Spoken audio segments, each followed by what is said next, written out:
20 years, £1 is now 50p, but £1 in a Rolex Daytona is £3. I'm in the wrong business. Most people go broke by being impatient, and you get rich by being patient. No one's gonna go, oh, I like your savings account. What bank are you saving with? Oh, NatWest. Oh, hey! Do you really think a Rolex is better than having a savings account? Well, it depends. Depends what Rolex you buy. I mean, if you just walk in to a Rolex shop and say, I want that one in the window, assuming they're actually selling them and they're not just displaying them, you'll probably get mugged off. They'll see you coming, and your 12 grand Rolex might end up being 7 in 18 months, 3 years. But if you get the right one, you will trounce a savings account. Trounce it. And I get a lot of hate for talking about this because I first posted this on LinkedIn and it kind of blew up. The devil is in the detail. So if you buy a fairly standard edition Rolex Submariner, that may hold its value, probably will drop a bit. As soon as it gets 30 years old, it will go up. But if you get the Kermit Anniversary Edition, they hold a little bit more value. I'll actually talk about that specific watch a bit later on. But yeah, if you play it right, then a Rolex is going to outperform a savings account, which you're not taught at school. You're not. But are you saying, so maybe somebody in the late teens or early 20s, it makes more sense for them to buy a Rolex than save for a house? Well, not necessarily. You've changed it somewhat, because savings and saving for a house is different. I mean, you've moved to Dubai, so what would be the point in you saving for a house? There'd be no point at all. So you having a nice 10 grand Rolex that might be 15 grand in a few years, that might also open a few doors, which I'll talk about in a moment, is probably smarter than saving for a house, because you're probably not going to buy a house for a while. So I would say, depending on what you want to do with the money, storing your money in the right Rolex is going to outperform storing your money in the bank. Now, I want to talk about banks. So savings account, that's what they say. You know, so as soon as you think save money, you usually think savings account. You usually think put it in the bank. I don't use the word savings. I don't save money. I store money. And when you think about storing money, it's different to saving money. Because I think if anyone thinks about saving money, they assume they're going to earn on their savings. This is a myth. This is a complete lie. Inflation, historically over time, is more than the interest that the banks pass on to you. And I thought carefully when I said that. I don't know if you've ever noticed this, but you're like, oh, interest rate's 5%, great. I can get a 5% interest rate on my money. And you go to a current account and it's 1%, if you're lucky, maybe 0.5%. You get a business account and it's very low, maybe lower. Now, if you look a bit deeper, you can sometimes get a higher than that rate, usually not equal to the interest rate. But there's a lot of conditions. You have to leave your money in there for a year, you can't take it out, and that's a problem. Because if you couldn't sell a Rolex within a year, I wouldn't say it's a good storage facility. Because storing money, you want to be able to get it quickly. Investing money is different. You invest it for the long term. But storing it, you need to get it when you need it. But with the banks, over time, over the long term, you don't feel it in the short term. Because, you know, if you're losing net 1% or net 3% on your 10 grand, that's in the low hundreds a year, you don't immediately feel it. But over time, you feel it. I'll give you an example. I don't know if anyone now looks at what they buy.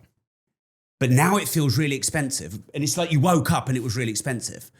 But what happened was lockdown, double-digit inflation, all of our basic commodities went through the roof. Do you know my local co-op? They're putting lock boxes on mature cheddar. They are locking up That's because you live in Peterborough. blocks of cheddar. They're £3.40 and they're locking them up. So everything's gone to shit. So I do not save money. I store money because savings are degradings and savers are losers, because over time, leaving money in the bank, assuming you're not finding the best highest interest rate account and you're not moving your money every time you get a better rate of interest, and you understand that it's not locked in and you haven't got penalties and all this stuff, you can jiggery pokery all of that and just about beat inflation, I think. But it's a game. And most people haven't got the time or the desire to play that game. Because surely when you store money, you just want to leave it there and it's safe. Yeah. And assuming you're not in London going like this with your Rolex Daytona, We're here, everyone! Moped, e-bike, assuming you're not like hanging it out of the window and offering it to everyone, i.e. it's safe.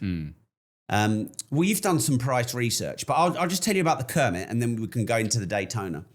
But the Rolex Kermit, which I think is the 40th anniversary Submariner, so it's a black face, a green dial. I bought loads of them when they came out. They came out, and as usual, they dropped a bit. Most watches drop a bit, not all, most. And I was buying it. I bought my cheapest one at $3,000, then I bought 3,250, then I bought 3,500, then I bought 3,750, and then I bought it at $4,000. And I just don't think I want to stop buying these. Then they went up to $15,000 after lockdown. And then there's a flat 4 version, which is the 4 slightly different, I believe, on the bezel or the dial. Check it out. And that goes for more premium. And now they're back down. I just bought one for £8,900. So started life at 3 to 4, peaked at 15, and now it's 9.5. So it's under 10. So put $9,500 into a Rolex anniversary Submariner. And if you're networking or you're going to business events, a nice classic Rolex with a green bezel is going to attract attention. Oh, I like your watch. Straight in, conversation starter. And no one's going to go, oh, I like your savings account. Oh, nice $10,000 you got in your savings account. Oh, that looks nice. Tell me about it. What model is that savings account? What bank are you saving with? Oh, NatWest. Oh, hey! That's not happening. But it is with a Rolex. So do you see that as a way to get an ROI on the watch then, is the connections you can meet through having it on your wrist? Well, let's say you buy a Rolex well for 10 and in 10 years it's worth 15. Let's just say that. That's reasonable numbers. And you're not going to get rich doing that, but that's not an overclaim. So your ROI is 50% over 10 years. Rolex normally put their prices up 5-6% a year. So assuming they buy the right model that doesn't go down, 5 to 6% a year ROI on a Rolex, which long-term beats inflation, which long-term stores money well. But ROI on a connection where you meet a business partner, where you do $500,000 in your first year, 1 million in your second year, and 3 million in your third year, infinite ROI. So ROI isn't just the rate of return monetary. It's connections, relationships, partnerships. They might introduce you to a client. I know you have a sponsorship company. Well, if your bank account's not going to open for sponsors, but your Rolex might start a discussion and you might get introduced to someone. And like a lot of business, especially high ticket business, it's mostly done through relationships and connections and going to shows and meeting people and meeting them again and having lunch and dinner with them and getting to know them first. People who I know are brilliant at networking, they don't go in and talk business. They go in and find common interest, rapport.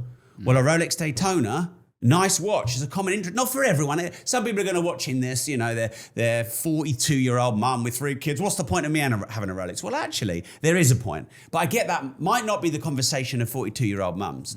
But it's probably the conversation of a quarter of all men, I would say. Because it's the only piece of jewelry a man can buy, really. Okay, I've got my McQueen bracelet and, but it's the only real conversation-ish list jewelry.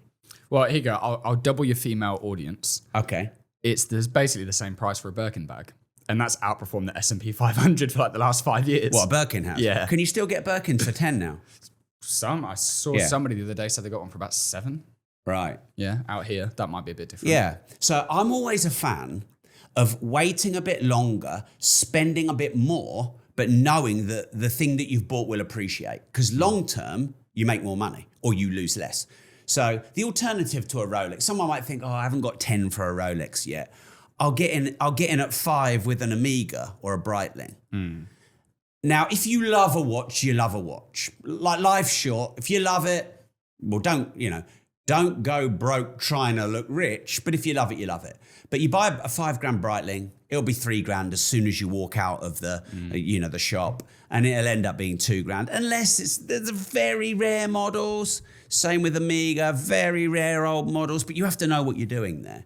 So instead of getting something now at 3 to 5 and halving your money in a year, wait until you can get in at a Rolex Kermit at $9,000. I mean, I bought that well, it might be 10. Wait a bit longer, buy well, knowing that thing is very likely to be 15 in 10 years. So it's the same with a handbag. Don't go and buy some designer piece of trash that's $3,000 or $4,000 but cost $50 or $60 to make. Wait until you can get something classic that does go up. I used to buy a lot of things because I wanted to be noticed. I think a lot of young guys, they buy all the brands. I don't wear like names anymore unless it's my own. Disruptive. Because, what you're doing is you're making other brands rich and you're going broke advertising other people's brands. I'd rather launch the brand. If I ever have a brand in the future, I will launch it and I will sell it. I will create and become the brand. I won't just buy brands. But I was doing that to get noticed. But if it's vacuous, it's empty. So I stopped buying volume of things and started buying lower volume, higher quality. One, you feel better wearing and sporting higher quality. And two, you minimize depreciation. Because rule number 1 of making money is not losing it. And Warren Buffett is just retired. What a legend, 94, still going. He said, rule number 1. Never lose money. Rule number 2, never forget rule number 1. So step 1 is stop it going down in value. That's why you don't buy new cars. It's why you don't buy new houses. It's why you don't buy new, wrong kinds of Rolexes, Omegas, Breitlings. You wait a bit longer. You either get a used model or you wait until you can get on the list to get a Daytona because there might be a waiting list. So most people go broke by being impatient and you get rich by being patient. Because you're not taught any of this at school. Why would you be? Because who controls the schools? The governments. Who controls the governments? The banks. Who want, if you knew en masse, if your children knew and you knew at school or college that long term you lose money net, the average person loses money in a savings account, you'd never leave money in a savings account. And think of the trillions that wouldn't be left in the banks. I store my money in silver, I store my money in gold, I store my money in watches. Like I said, I just bought this. Like the guy I've bought it off, he's a friend. He's like, I'll fly over from Geneva and I'll deliver it to him. I'm like, nah, don't bother. I don't need it. I'm just gonna put it in a safe somewhere. So just keep it until we meet up next. It's just a better use of 8.9 grand than a savings account. Now, here's the one thing to add that's really important is Rolexes of the right type are liquid. I need the money. You could get it sold in a week. Whereas if you buy a more expensive watch, some of these fancy watches take 2 or 3 months to sell. And that's why savings accounts people like, because they can get their money out instantly. How are you selling them? Well, look, if you buy a watch from a grey market, used market dealer, you can just sell them back through them. So I've got 3 main guys, essentially one-man band businesses who just been passionate about watches their whole life. And then a decade or 2 ago, they turned it into their business. So this is the thing when you sell watches. I could sell you a watch. I could then buy it back off you in 3 years to sell you another watch, and then buy it back off you in 3 years to sell you another watch. And then when you become a collector, I sell you another and another and another and another. And then you trade all those 5 because you want the Patek Philippe. So you as a customer, I might get 20 watches out of you. So good individual dealers will look after you. And you're not paying for a fancy boutique office anywhere. All right, let's look at this. So in 2005, the retail price of a Daytona is £4,000 and the average grey market price is $5,500. So you could get a Daytona in what year did you say? That's 2005. For $4,000. $4,000. Right. What's retail now on one? Retail now, Is it 12-ish? 13.6. Right. With the average resale of 28 to 32K. Yeah. For like standard, like you said, not limited edition, not a precious metal, steel. So what happens with Rolex Daytonas, and this can change, by the way, but generally, over time, as the waiting list gets longer, the used grey market, i.e. not buying directly from the dealership, price goes up. Now, things like lockdown or other scarcity events or low supply events, if there's ever a supply issue where watches can't be made that many or they decide to not make many of them, that can force them up even more. Rolex made a Le Mans version. All it's got is one of the numbers is red on the bezel. That's it. It was originally retailing at 51,000 USD. So that's more than twice the price. Three times the price of a standard Daytona, except nothing is different except it's got a red number on it. Yeah. And what's the grey market? I.e., what are they used? 220 to 300K USD. $300,000 for I'm in the wrong business. Yeah. So not that this is always the case, but generally, the more strictly limited the edition or the lower production volume, the higher the price generally, which is why I'll be more patient and I'll wait until I can get something a bit more exclusive. Like the Kermit, the 40th anniversary is not wildly exclusive, but it's more exclusive than a standard Submariner. And then final thing on this, we've seen how much the Rolex Daytona's gone up. The price of the pound has halved in those same 20 years. So in 20 years, a pound is 50p, but a pound in a Rolex is £3. That's the straight comparison. Let's say that again. In 20 years, £1 is now 50p, but £1 in a Rolex Daytona is £3. So that is 6 times the growth rate, Rolex Daytona versus pound. And you get a Rolex on the wrist. And you get a Rolex on the wrist, which is a stable, secure price, can be quickly sold or traded, beats a savings account, opens doors, and then you can do podcast episodes like this on it. Nice. The end. The end. Silver has crashed. It's back to its price in 1974, and I'm going to buy more. And if you'd like to learn how to invest and build multiple streams of recurring income, I recommend you join Money.School. Money.School is my global financial education platform to help as many people on this planet get better financial knowledge. For less than 4 Starbucks coffees a month, there are hundreds of hours of courses, resources, and masterclasses going back a decade to teach you how to make, manage, and multiply money and gain financial freedom. So join thousands of other money and freedom seekers on the link money.school and start today your journey to financial freedom and more money.